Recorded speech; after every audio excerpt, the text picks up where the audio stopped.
El alquimista. Allá en lo alto, coronando la herbosa cima de un montículo escarpado, de falda cubierta por los árboles nodosos de la selva primordial, se levanta la vieja mansión de mis antepasados. Durante siglos sus almenas han contemplado ceñudas el salvaje y accidentado terreno circundante, sirviendo de hogar y fortaleza para la casa altanera, cuyo honrado linaje es más viejo aún que los muros cubiertos de musgo del castillo.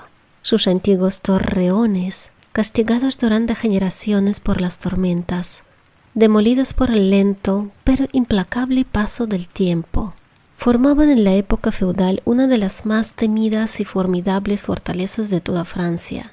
Desde las aspilleras de sus parapetos y desde sus escarpadas almenas, muchos varones condes y aun reyes han sido desafiados, sin que nunca resonara en sus espaciosos salones el paso del invasor.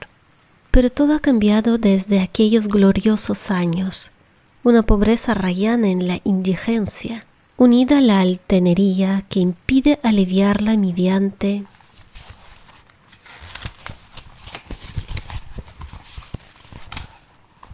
el ejercicio del comercio, ha negado a los vástagos de linaje la oportunidad de mantener sus posesiones en su primitivo esplendor, y las derruidas piedras de los muros, la maleza que invade los patios, el foso seco y polvoriento, así como las baldosas sueltas, las tablazones comidas de gusanos y los deslucidos tapices del interior. Todo narra un melancólico cuento de perdidas grandezas. Con el paso de las edades, primero una, luego otra, las 4 torres fueron derrumbándose, hasta que tan solo una sirvió de cobijo a los tristemente menguados, descendientes de los otrora poderosos señores del lugar. Fue en una de las vastas y lóbregas estancias de esa torre que aún seguía en pie donde yo, Antoine, el último de los desdichados y maldecidos condes de C, vine al mundo hace 19 años. Entre esos muros, entre las oscuras y sombrías frondas, los salvajes barrancos y las grutas de la ladera, pasaron los primeros años de mi atormentada vida. Nunca conocí a mis progenitores. Mi padre murió a la edad de 32, un mes después de mi nacimiento, alcanzado por una piedra de uno de los abandonados parapetos del castillo, y habiendo fallecido mi madre al darme a luz, mi cuidado y educación corrieron a cargo del único servidor que nos quedaba, un hombre anciano y fiel de notable inteligencia, que recuerdo que se llamaba Pierre. Yo no era más que un chiquillo, y la carencia de compañía que eso acarreaba se veía aumentada por el extraño cuidado que mi añoso guardián se tomaba para privarme del trato de los muchachos campesinos, aquellos cuyas moradas se desperdigaban por los llanos circundantes de la base de la colina. Por entonces Pierre me había dicho que tal restricción era debida a que mi nacimiento noble me colocaba por encima del trato con aquellos plebeyos compañeros. Ahora sé que su verdadera intención era ahorrarme los vagos rumores que corrían acerca de la espantosa maldición que afligía a mi linaje. Cosas que se contaban en la noche eran magnificadas por los sencillos aldeanos según hablaban en voz baja, al resplandor del hogar en sus chozas. Aislado de esa manera, librado a mis propios recursos, ocupaba mis horas de infancia en hojear los viejos tomos que llenaban la biblioteca del castillo, colmada de sombras, y en vagar sin ton ni son por el perpetuo crepúsculo del espectral bosque que cubría la falda de la colina. Fue quizá merced a tales contornos el que mi mente adquiriera pronto tintes de melancolía. Esos estudios y temas que tocaban lo oscuro, lo oculto de la naturaleza eran lo que más llamaban mi atención. Poco fue lo que me permitieron saber de mi propia ascendencia, y lo poco que supe me sumía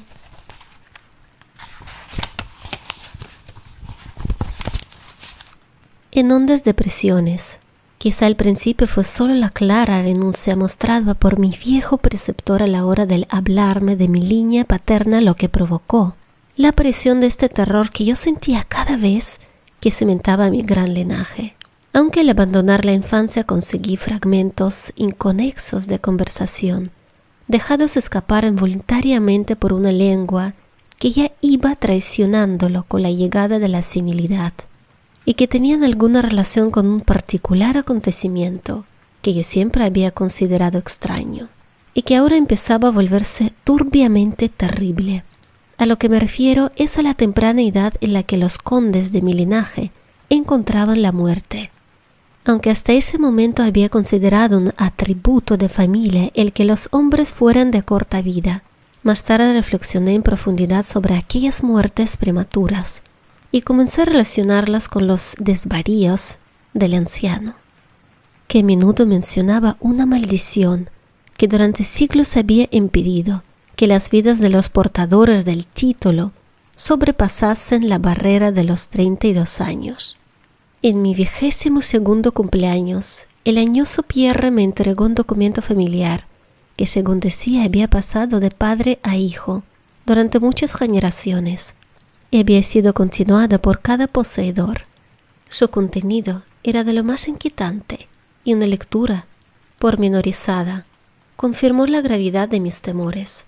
En ese tiempo mi creencia en lo sobrenatural era firme y arraigada. De lo contrario, hubiera hecho a un lado con desprecio el increíble relato que tenía ante los ojos. El papel me hizo retroceder a los tiempos del siglo XVIII, cuando el viejo castillo en el que me hallaba era una fortaleza temida e inexpugnable. En él se hablaba de cierto anciano que una vez vivió en nuestras posesiones. Alguien de no pocos talentos, aunque su rango apenas rebasaba el de campesino. Era de nombre Michel, de usual sobrenombre Maubais, el Malhadado, debido a su siniestra reputación. A pesar de su clase había estudiado, buscando cosas tales como la piedra filosofal, el elixir de la eterna juventud, y tenía fama de ducho en los terribles arcanos de la magia negra y la alquimia. Michel Maubais tenía un hijo llamado Charles, un mozo tan avisado como él mismo en las artes ocultas, habiendo sido por ello apodado Le Sorcier, el brujo. Ambos, evitados por las gentes de bien, eran sospechosos de las prácticas más odiosas. El viejo Michel era acusado de haber quemado viva a su esposa, a modo de sacrificio al diablo, en lo tocante a las incontables desapariciones de hijos pequeños de campesinos. Se tendía a señalar su puerta, pero a través de las oscuras naturalezas de padre e hijo brillaba un rayo de humanidad y redención.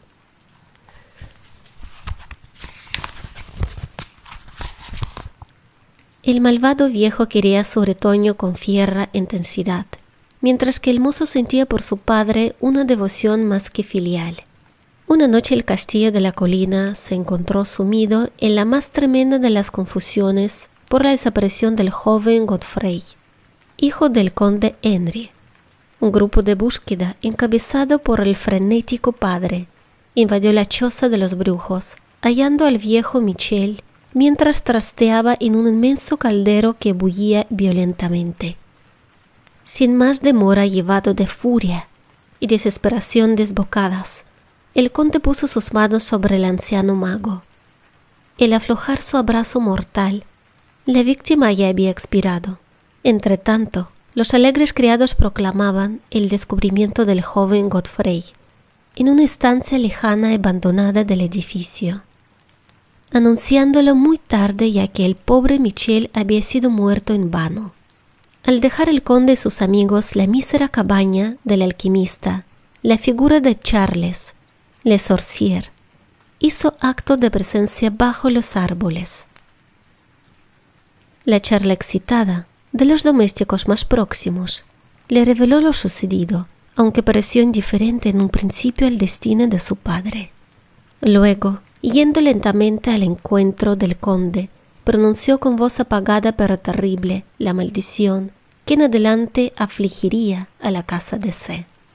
Nunca sea que un noble de tu estirpe homicida viva para alcanzar mayor edad de la que ahora posea, proclamó cuando repentinamente, saltando hacia atrás al negro bosque, sacó de su túnica una redoma de líquido incoloro que arrojó el rostro del asesino de su padre, desapareciendo al amparo de la negra cortina de la noche.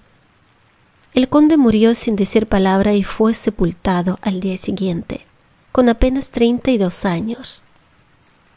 Nunca descubrieron rastro del asesino, aunque implacables bandas de campesinos batieron las frondas cercanas en las praderas que rodeaban la colina.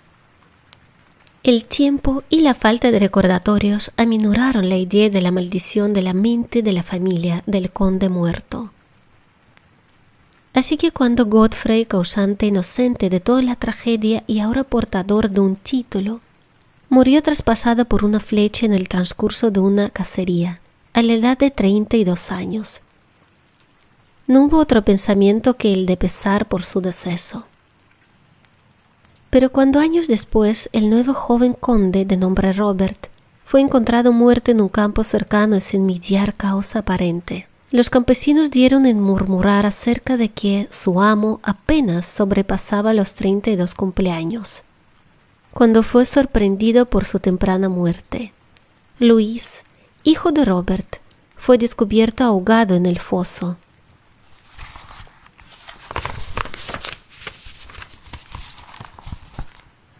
A la misma fatídica edad, y desde la crónica ominosa recorría los siglos, Henrys, Robert, Antoines, Armands, privados de vidas felices y virtuosas, cuando apenas rebasaban la edad que tuviera su infortunado antepasado al morir. Según lo leído, parecía cierto que no me quedaban sino 11 años. Mi vida tenida hasta entonces en tan poco se me hizo ahora más preciosa cada día que pasaba, y me fui progresivamente sumergiendo en los misterios del oculto mundo de la magia negra. Solitario como era, la ciencia moderna no me había perturbado y trabajaba como en la Edad Media, tan empañado como estuviera el viejo Michel, el joven Charles, en la adquisición de saber demonológico y alquímico. Aunque leía cuando caía en mis manos, no encontraba explicación para la extraña maldición que afligía a mi familia. En los pocos momentos de pensamiento racional, podía llegar tan lejos como para buscar alguna explicación natural, atribuyendo las tempranas muertes de mis antepasados al siniestro Charles Le Sorcier y sus herederos, pero descubriendo tas minuciosas investigaciones que no había descendientes conocidos del alquimista. Me volví nuevamente a los estudios ocultos y de nuevo me esforcé en encontrar un hechizo capaz de liberar a mi estirpe de esa terrible carga. En algo estaba plenamente resuelto: no me casaría jamás, y ya que las ramas restantes de la familia se habían extinguido, pondría fin conmigo a la maldición. Cuando yo frisaba los 30, el viejo Pierre fue reclamado por el otro mundo. Lo enterré sin ayuda bajo las piedras del patio, por el que tanto gustara de desembular en vida. Así quedé para meditar en soledad, siendo el único ser humano de la gran fortaleza. En el total aislamiento mi mente fue dejando de rebelarse contra maldición que se avecinaba para casi llegar a acariciar ese destino con el que se había encontrado tantos de mis antepasados. Pasaba mucho tiempo explorando las torres y los salones ruinosos y abandonados del viejo castillo, que el temor juvenil me había llevado a rehuir y que, al decir del viejo Pierre, no habían sido hallados por ser humano durante casi 4 siglos. Muchos de los objetos hallados resultaban extraños y espantosos. Mis ojos descubrieron muebles cubiertos por el polvo de siglos, desmoronándose en la putridez de largas exposiciones a la humedad, telarañas en una profusión nunca antes vista, brotaban por doquier. Inmensos murciélagos agitaban sus alas huesudas inmensas por todos lados en las por otra parte vacías tinieblas. Guardaba el cálculo más cuidadoso de mi edad exacta, aun de los días y horas, y a que cada oscilación del péndulo del gran reloj de la biblioteca desgranaba una pizca más de mi condenada. Al final estuve cerca del momento tanto tiempo contemplando con aprensión. dado que la mayoría de mis antepasados fueron abatidos poco después de llegar a la edad exacta que tenía el conde Henry al morir. Yo aguardaba en cualquier instante la llegada de una muerte desconocida. ¿En qué extraña forma me alcanzaría la maldición? Eso no sabía decirlo, pero estaba decidido a que, al menos, no me encontrara atemorizado o pasivo. Con renovado vigor, me expliqué al examen del viejo castillo y cuánto contenía. El suceso culminante de mi vida tuvo lugar durante una de mis exploraciones más largas en la parte abandonada del castillo. A menos de una semana de la fátida hora que yo sabía que había de marcar el límite final, a mi estancia en la tierra, más allá de la cual yo no tenía siquiera atisbos de esperanza de conservar el hálito. Había empleado la mejor parte de la mañana yendo arriba y abajo por las escaleras medio en ruinas, en uno de los más castigados de los antiguos torreones. En el transcurso de la tarde me dediqué a los niveles inferiores, bajando a la que parecía ser un calabozo medieval, o quizá un polvorín subterráneo más bajo, mientras deambulaba lentamente por los pasadizos llenos de incrustaciones al pie de la última escalera. El suelo se tornó sumamente húmedo y pronto, a la luz de mi trémula antorcha, descubrí que un muro sólido, manchado por el agua, impedía mi avance. Girándome para volver sobre mis pasos, fue a poner los ojos sobre una pequeña trampilla con anillo, directamente bajo mis pies. Deteniéndome, logré alzarla con dificultad, descubriendo una negra abertura de lo que brotaban tóxicas humaredas que hicieron chisporrear mi antorcha, a cuyo titubeante resplandor vislumbré una escalera de piedra, tanto pronto como la antorcha que yo había batido hacia las repelentes profundidades. Ardió libre y firmemente emprendí el descenso. Los peldaños eran muchos y llevaban a un angosto pesadizo de piedra que supuse muy por debajo del nivel del suelo. Este túnel resultó de gran longitud y finalizaba en una masiva puerta de roble. Resumante con la humedad del lugar, que resistió firmemente cualquier intento mío de abrirla.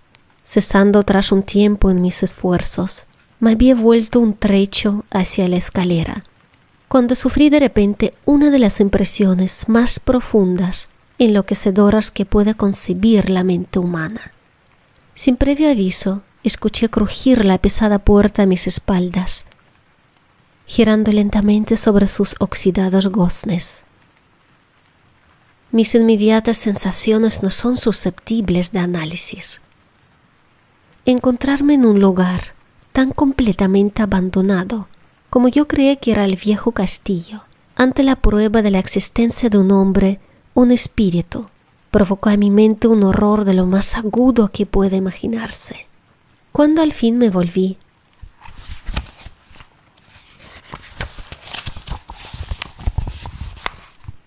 encontré la fuente del sonido. Mis ojos debieron desorbitarse ante lo que veían. En un antiguo marco gótico se encontraba una figura humana. Era un hombre vestido con un casquete y una larga túnica medieval de color oscuro. Sus largos cabellos y frondosa barba eran de un negro intenso y terrible, de increíble profusión. Su frente más alta de lo normal, sus mejillas consumidas, llenas de arrugas, y sus manos largas, semejantes a garras y nudosas, eran de una mortal y marmórea blancura, como nunca antes viera en un hombre. Su figura, enjuta hasta asemejarla a un esqueleto, estaba extrañamente cargada de hombros y casi perdida dentro de los voluminosos pliegues de su peculiar vestimenta. Pero lo más extraño de todo eran sus ojos, cavernas gemelas de negrura abisal, profundas en saber, pero inhumanas en su maldad. Ahora se clavaban en mí, lacerando mi alma con su odio, manteniéndome sujeto al sitio. Por fin la figura habló con una voz retumbante, que me hizo estremecer debido a su honda impiedad implícita malevolencia. El lenguaje empleado en su discurso era el decadente latín, usado por los menos eruditos durante la Edad Media. Y pude entenderlo gracias a mis prolongadas investigaciones en los tratados de los viejos alquimistas. Esa aparición hablaba de la maldición suspendida sobre mi casa, anunciando mi próximo fin.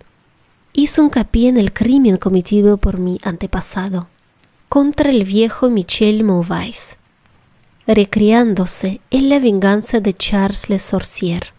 Relató cómo el joven Charles había escapado al amparo de la noche, volviendo al cabo de los años para matar al heredero Godfrey con una flecha, en la época en que éste alcanzó la edad que tuviera su padre al ser asesinado. Como había vuelto el secreto al lugar estableciendo ignorado en la abandonada estancia subterránea, la misma en cuyo umbral se recortaba ahora el odioso narrador, como había apresado a Robert, hijo de Godfrey, en un campo forzándola a ingerir veneno y dejándolo morir a la edad de 32 años, manteniendo así la loca profecía de su vengativa maldición.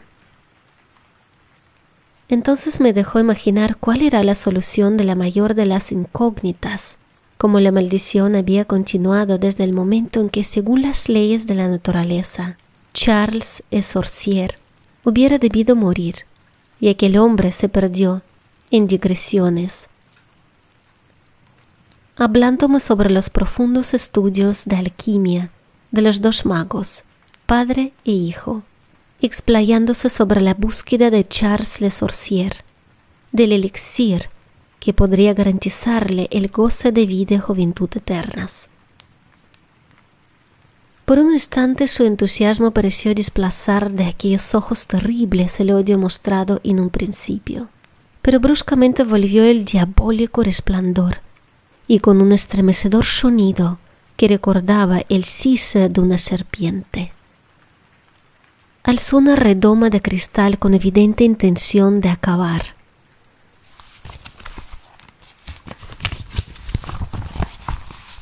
Con mi vida, tal como hiciera Charles Le Sorcier 600 años antes con mi antepasado. Llevado por algún protector instinto de autodefensa, luché contra el encanto que me había tenido inmóvil hasta ese momento y arrojé mi antorcha ahora moribunda contra el ser que amenazaba mi vida. Escuché cómo la ampolla se rompía de forma inocua contra las piedras del pasadizo mientras la túnica del extraño personaje se incendiaba, alumbrando la horrible escena con un resplandor fantasmal. El grito de espanto y de maldad impotente que lanzó el frustrado asesino resultó demasiado para mis nervios, y estremecidos y caí desmayado al suelo fangoso. Cuando por fin recobré el conocimiento, todo estaba espantosamente a oscuras, y recordando lo ocurrido temblé ante la idea de tener que soportar aún más, pero fue la curiosidad lo que acabó imponiéndose. ¿Quién, me preguntaba, era este malvado personaje y cómo había llegado al interior del castillo? ¿Por qué podía querer vengar la muerte del pobre Michel Mauvais? ¿Y cómo se había transmitido la maldición durante el gran número de siglos pasados, desde la época de Charles Le Sorcier? El peso del espanto sufrido durante años desapareció de mis hombros, ya que sabía que aquel a quien había abatido era lo que hacía peligrosa la maldición, y viéndome ahora libre, ardía en deseos de saber más del ser siniestro que había perseguido durante siglos a mi linaje y que había convertido mi propia juventud en una interminable pesadilla. Dispuesto a seguir explorando, me tanteé los bolsillos en busca de eslabón y pedernal. Encendí la antorcha de repuesto. Enseguida la luz renacida reveló el cuerpo retorcido e enchicharrado del misterioso extraño. Esos ojos espantosos estaban ahora cerrados. Me giré y accedí a la estancia que había al otro lado de la puerta gótica. Ahí encontré lo que parecía ser el laboratorio de un alquimista. En una esquina se encontraba una inmensa pila de reluciente metal amarillo que centelleaba de forma portentosa a la luz de la antorcha. Debía de tratarse de oro, pero no me detuve a cerciorarme, ya que estaba afectado de forma extraña por la experiencia sufrida. Al fondo de la estancia había una abertura que conducía a uno de los muchos barrancos abiertos en la oscura ladera boscosa. Lleno de asombro, aunque sabedor ahora de cómo había logrado ese hombre llegar al castillo, me volví. Intenté pasar con el rostro vuelto junto a los restos de aquel extraño, pero al acercarme creí oírle exhalar débiles sonidos, como si la vida no hubiera escapado por completo de él. Horrorizado, me incliné para examinar la figura acurrucada y abrazada del suelo. Entonces esos horribles ojos más oscuros que la cara quemada, donde se albergaban, se abrieron para mostrar una expresión imposible de identificar. Los labios agrietos intentaron articular palabras que yo no acababa de entender. Una vez capté el nombre de Charles Le Sorcier. En otra ocasión pensé que las palabras años y maldición brotaban de esa boca retorcida. A pesar de todo, no fui capaz de encontrar un significado a su habla entrecortada. Ante mi evidente ignorancia, los ojos como pozos relampeguearon una vez más malévolamente en mi contra, hasta el punto de que, inerme como veía a mi enemigo, me sentí entremecer al observarlo. Súbitamente aquel miserable, animado por un último rescoldo de energía, alzó su espantosa cabeza del suelo húmedo y hundido. Entonces recuerdo que, estando yo paralizado por el miedo, recuperó la voz y con aliento agonizante vociferó las palabras que en adelante habrían de perseguirme durante todos los días y las noches de mi vida. Necio, gritaba. No puedes adivinar mi secreto.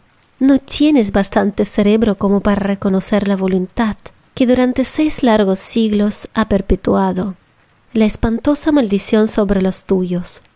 No te he hablado del gran elixir de la eterna juventud. No sabes quién desveló el secreto de la alquimia. Pues fue yo, que he vuelto durante 600 años para perturbar mi venganza, porque yo soy Charles Le Sorcier.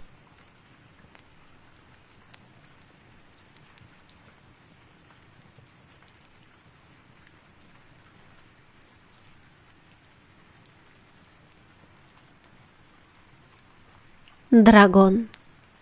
Escribo esto bajo una considerable tensión mental, ya que al caer la noche mi existencia tocará a su fin. Sin un céntimo y agotada la provisión de droga, que es lo único que me hace soportable la vida, no podré aguantar mucho más esta tortura, y me arrojaré por la ventana de esta buhardilla a la mísera calle de abajo. Que mi adicción a la morfina no les lleve a considerarme un débil o un degenerado. Cuando hayan leído estas páginas apresuradamente, garabateadas, podrán comprender, aunque no completamente, por qué debo olvidar o morir. Fue en una de las zonas más abiertas y desoladas del Gran Pacífico, donde el buque del que yo era sobrecargo fue alcanzado por el cazador de barcos alemán. Entonces la Gran Guerra se hallaba en sus comienzos. A las fuerzas oceánicas del Uno aún no habían llegado a su posterior decadencia. Así que nuestra nave fue presa según las convenciones, y su tripulación tratada con respeto y consideración debida a prisioneros de guerra. De hecho, la disciplina de nuestros captores era tan relajada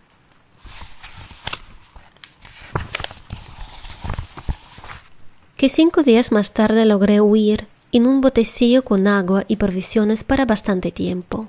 Cuando finalmente me encontré con las amarras cortadas y libre, tenía muy poca idea de mi posición. No siendo navegante avisado, tan solo podía suponer vagamente por el sol y las estrellas que me encontraba al sur del Ecuador. Desconocía mi longitud y no había a la vista ni islas ni costas. El tiempo permanecía bonancible y durante un número indeterminado de días navigué, sin rumbo, bajo el sol abrasador, esperando el paso de un barco a la arribada, a las playas de alguna tierra habitable. Pero ni barcos ni tierra hacían su aparición, y yo comencé a desesperar en mi soledad, en medio de aquella oscilante inmensidad de azul ilimitado. El cambio tuvo lugar mientras dormía. Jamás conocí los detalles, ya que mi sueño, aunque problemático y repleto de visiones, fue interrumpido. Cuando desperté lo hice para encontrarme medio hundido en una cenagosa extensión de infernal fango negro, que me rodeaba en monótonas ondulaciones hasta tan lejos como llegaba la vista, en el que mi bote se encontraba embarrancado a cierta distancia. Aunque podría suponerse que mi primera sensación ante esta prodigiosa, inesperada transformación del paisaje fuese la del asombro, en realidad me encontraba más espantado que perplejo, ya que había en la atmósfera, en el suelo putrefacto, una cualidad siniestra que me helaba hasta la médula. La zona era un pudridero de cadáveres, de peces descompuestos, así como de otras cosas menos descriptibles que pude ver insinuándose entre el asqueroso légamo de aquella interminable llanura. Quizás no debiera intentar al transcribir con simples palabras la indecible abominación que parecía asentarse en el absoluto silencio y la estéril inmensidad. No había nada al alcance del oído ni de la vista, excepto una inmensidad de negro limo. Y sin embargo la absoluta quietud y la monotonía del paisaje me agobiaban con un terror nauseabundo. El sol llameaba en un cielo que me pareció casi negro en su cruel ausencia de nubes, como reflejando las ciénagas de tinta que había bajo mis pies. Mientras me arrastraba hacia el bote atorado, comprendí que tan solo había una teoría que pudiera explicar mi situación. Debido a algún cataclismo volcánico sin precedentes, parte del lecho marino debía haber emergido, revelando áreas que parecían haberse mantenido ocultas durante millones de años en las insondables profundidades oceánicas. Tan grande era la extensión de esa nueva tierra alzada bajo mis pies, que por más que aguzase el oído, no se captaba el menor rumor de oleaje. Tampoco había ahí ninguna ave marina que se alimentase de los seres muertos.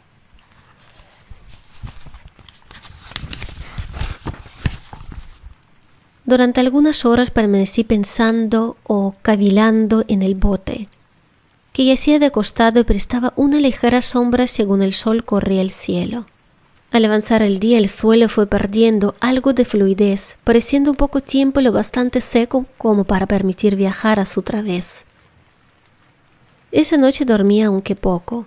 El día siguiente preparé un paquete con comida y agua, necesaria para una marcha en busca del mar desaparecido, así como de un posible rescate. A la tercera mañana descubrí que el suelo se encontraba lo bastante seco como para caminar con facilidad. La peste a pescado era exasperante, pero me hallaba demasiado absorto en asuntos de más importancia como para preocuparme por eso. Y resuelto me puse en marcha hacia una meta desconocida. Durante todo el día avancé siempre hacia el oeste guiado por un lejano montículo que descollado sobre las demás elevaciones de aquel desierto ondulado. Acampé aquella noche y al día siguiente aún estaba en camino hacia el montículo, aunque parecía apenas más próximo que cuando le había avistado por primera vez. El cuarto atardecer alcancé el pie del promontorio, que resultó ser mucho más alto de lo que parecía a distancia. Un valle interpuesto hacía aún más pronunciado su relieve sobre la superficie. Demasiado cansado para ascenderlo, me dormí a la sombra de la colina. No sé por qué mis sueños resultaron tan estrafalarios esa noche, pero antes de que la menguante luna, fantásticamente gibosa, se hubiese elevado mucho sobre la llanura oriental. Me encontraba despierto, bañado en sudor frío, decidida a no dormir más. Las visiones habidas resultaban demasiado como para atreverse a arrostrarlas de nuevo. Y el resplandor de la luna comprendí cuán necio había sido al viajar de día.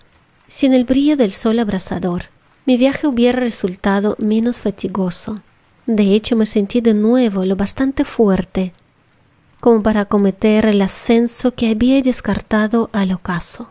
Recogiendo mi hatillo, empecé a subir hacia la cumbre de la elevación. Y he comentado que la interminente monotonía de la ondulante llanura era fuente de vago horror para mí. Pero creo que mi espanto se vio acrecentado cuando alcancé la cima del montículo y miré al otro lado de un inconmensurable barranco o cañón cuyas negras profundidades la luna, aún no lo bastante alta, no llegaba a iluminar. Me sentí como en el fin del mundo, atisbando al borde de un caos insondable de noche eterna. En mi terror me venían curiosas reminiscencias del paraíso perdido y del odioso ascenso del Satán a través de remotos territorios de oscuridad. Al ascender más la luna comencé a distinguir que las cuestas del valle no resultaban tan perpendiculares como habían supuesto. Salientes y afloramientos de piedra proporcionaban apoyos fáciles y seguros para el descenso, además de que a partir de unos pocos cientos de metros de pendiente se hacía más gradual. Acuciado por un impulso que me resulta difícil de analizar por completo, descendí dificultosamente las rocas y alcancé la más suave ladera de abajo, hojeando aquellas profundidades estigias que la luz aún no había penetrado. Sobre todo mi atención se vio prendida por un objeto grande y singular de la ladera opuesta, que se alzaba a pico 100 metros más adelante, un objeto que relucía blanquecino a los recién llegados rayos de la luna en ascenso. Era tan solo una gigantesca pieza de roca, como pronto pude cerciorarme, pero yo había tenido una clara idea de que su contorno y ubicación no eran completamente obra de la naturaleza. Un examen más detenido me colmó de indescriptibles sensaciones, ya que a pesar de su enorme tamaño de que se encontraba situado en un abismo abierto en el fondo de los mares desde la juventud de la tierra, vi más allá de cualquier duda razonable que el extraño objeto era un monolito perfectamente tallado, cuya inmensa mole había conocido el trabajo, y quizás la adoración de criaturas vivas y racionales.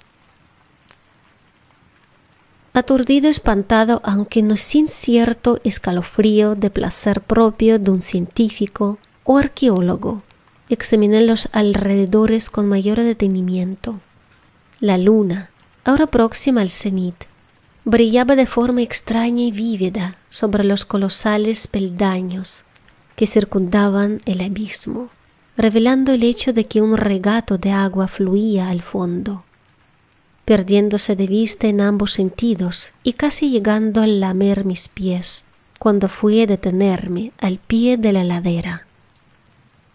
Al otro lado del barranco, las pequeñas olas golpeteaban la base del ciclópeo monolito, en cuya superficie pude ver entonces cinceladas, inscripciones y toscos relieves.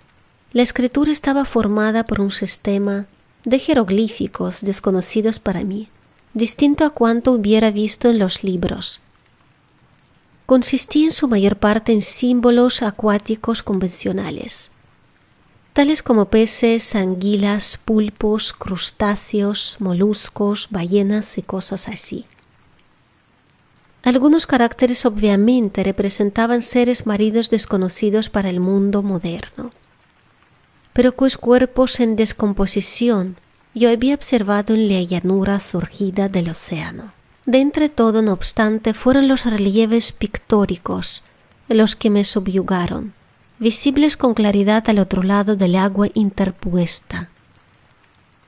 Gracias a su enorme tamaño, formaban un cúmulo de bajorrelieves cuyos motivos hubieran podido despertar la envidia de un doré. Creo que podría suponerse que aquellos seres representaban hombres, o al menos cierta clase de hombres, aunque se mostraba a las criaturas retorzando como peces en las aguas de alguna gruta marina, o rindiendo pleitesía en algún santuario monolítico, al parecer también sumergido. No osaré entrar en detalles acerca de sus formas y rostros, ya que el simple recuerdo me provoca vértigos, grotescos más allá de la imaginación de un Poe, un Volver. Resultaban en líneas generales condenadamente humanos, a pesar de sus manos y pies palmeados, labios espantosamente gruesos y fofos, vidriosos ojos saltones, así como otros rasgos aún menos agradables de recordar. Cosa bastante curiosa, parecían cincelados, sin guardar proporción con su escenario oceánico. Y aquí una de las criaturas será representada en el acto de matar a una ballena, retratada como apenas un poco más grande. Reparé, como digo, en su deformidad de extraña estatura, pero enseguida decidí que se trataba sencillamente de los imaginarios dioses, de alguna primitiva tribu de pescadores o marineros, una tribu cuyo último descendiente había muerto antes de que naciera el primer antepasado del hombre de Pildo o del Neandertal. Espantada por este inesperado vistazo a un pasado más allá de la imaginación de la más aventurado de los antropólogos, estuve meditando mientras la luna vertía extraños reflejos en el silencioso canal que había ante mí. Entonces bruscamente lo vi, con tan solo un ligero chapoteo indicando su llegada a la superficie. El ser apareció sobre las oscuras aguas, inmenso, semejante a un polífemo, espantoso. Se lanzó como un tremendo monstruo de pesadilla hacia el monólito, al que rodeó con sus gigantescos brazos escamosos al tiempo que abatía su monstruosa cabeza para prorrumpir en algunos sonidos pausados. Creo que enloquecí entonces, de mi frenético remonte de la ladera El Risco, así como de mi del errante regreso al bote embarrancado. Poco es lo que recuerdo. Creo que canté durante el largo trecho y que reí de forma extraña cuando ya no fui capaz de seguir cantando. Guardo confusos recuerdos de una gran tormenta desencadenada algún tiempo después de llegar al bote, y de alguna manera sé que oí retumbar de truenos, así como otros sonidos que la naturaleza profiere tan solo en sus más desbocados momentos. Cuando volví de entre las sombras, me hallaba en un hospital de San Francisco. Llevado ahí por el capitán del barco norteamericano que había recogido mi bote en mitad del océano. Había hablado mucho durante mi delirio, pero descubrí que habían prestado escasa atención a mis palabras. Mis salvadores nada sabían de tierras afloradas en el Pacífico, y no vi la necesidad de insistir sobre cosas que sabía que no creerían. En cierta ocasión acudí a un famoso etnólogo y lo entretuve con curiosas preguntas acerca de la vieja leyenda filistea de Dragón, el dios pez, pero advirtiendo enseguida que era irremisiblemente convencional. Desistí de mi interrogatorio. Es durante la noche, sobre todo cuando la luna es gibosa y menguante, cuando veo al ser.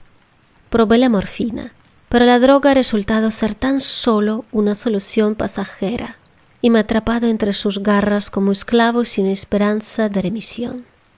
Así que voy a acabar con todo, habiendo escrito una relación completa para el conocimiento o la engreída diversión de mis semejantes.